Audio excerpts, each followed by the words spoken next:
We've all been there, right? Your mind is just screaming at you. It feels like a web browser with, 100 tabs open and every single one is frozen. And it's always like 3 a.m., isn't it? That's the magic hour. You're just lying there, wide awake, staring at the ceiling, and then the parade starts.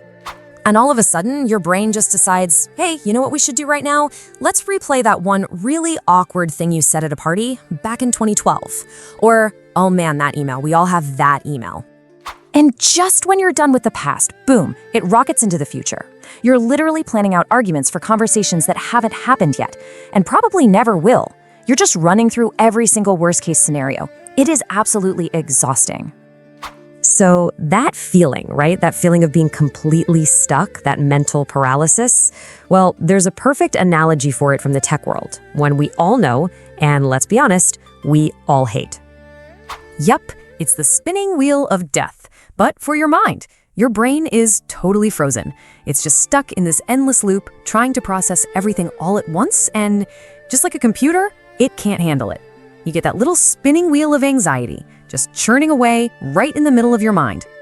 Now, our usual approach, especially here in the West, is to just think harder, right? We try to logic our way out of the mess.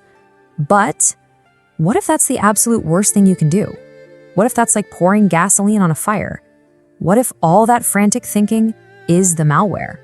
What if thinking is the problem? Well, believe it or not, Zen masters figured this out like 1,000 years ago. They totally understood that our logical minds can become a trap. So they came up with these amazing tools, these ancient software patches called koans. And here's the key. They are not riddles you're supposed to solve. They're actually programs designed to crash your mental operating system on purpose. Okay, so let's walk through a classic one to see exactly how this works. And just remember as we do this, this is an experience, it's not a quiz.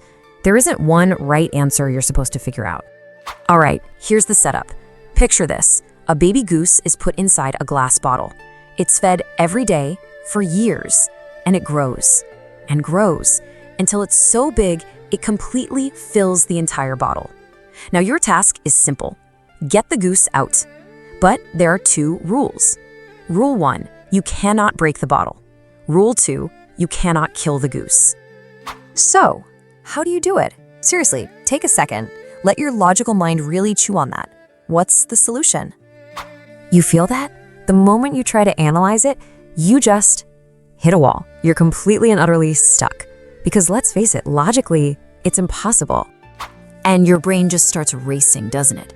Okay, maybe use some oil to slide it out. Nope, goose is way too big. What if I heat the glass just enough to make it expand? You're gonna cook the goose. All right, fine, I get it. It must be a metaphor for something. No! Stop thinking! The koan is about a real goose in a real bottle. And you can feel that frustration building, can't you? That feeling of being totally trapped by the rules of the problem. Well, guess what? That feeling, that mental friction, that is the entire point. It means the koan is actually working. So after a while, your logical brain, that part of you that just will not shut up, it runs out of road. It has tried everything, it has failed, and finally, it just gives up. It's exhausted, it surrenders. Fine, I give up. It's impossible. And right there, that's the moment. What happens next is the most important part. The whole time, the Zen master has been watching you struggle, just waiting for you to hit this exact point of surrender. This is the system crash.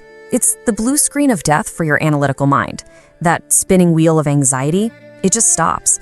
And in that one beautiful, perfect split second of total mental silence, the master claps his hands and yells, "The goose is out." And right then, in that moment of pure, thought-free awareness, you just get it. It clicks. You don't think it, you just know it. So what just happened there? What's really cool is that there's actual neuroscience that can explain what went on inside your brain. This isn't just some kind of Zen magic. It's a concept called pattern interruption. See, our brains are basically prediction machines. They absolutely love patterns. They need A plus B to equal C. It's how they work. A koan is designed to deliberately break that pattern, to force a totally illogical outcome. It's like saying A plus B equals potato. It literally short circuits the brain's prediction engine. So let's look at what's going on inside. The koan basically pushes your analytical mind, that little chatterbox that's always running. It pushes it so hard that it gets exhausted and just shuts down. And when that chatterbox finally goes quiet, another part of your brain, the intuitive, silent observer, it gets a chance to wake up. And you stop thinking about the problem and you actually start experiencing the solution. Because here's the secret. The goose was never really in the bottle. The goose is your own mind. It's your awareness. And the bottle? Well, that's just the set of rigid beliefs and rules that you've trapped it in. The second you stop trying to logically solve your own life, you realize you were never actually trapped in the first place. You were already free. And this really brings us to the whole point of this Zen approach to our noisy, overthinking minds. You know, we spend so much of our lives trying to think our way out of our own thinking, but you can't use the mind to fix the mind. It just doesn't work. It's like trying to wash off blood with more blood. Sometimes, the only real solution is to just pull the plug and force a hard reset.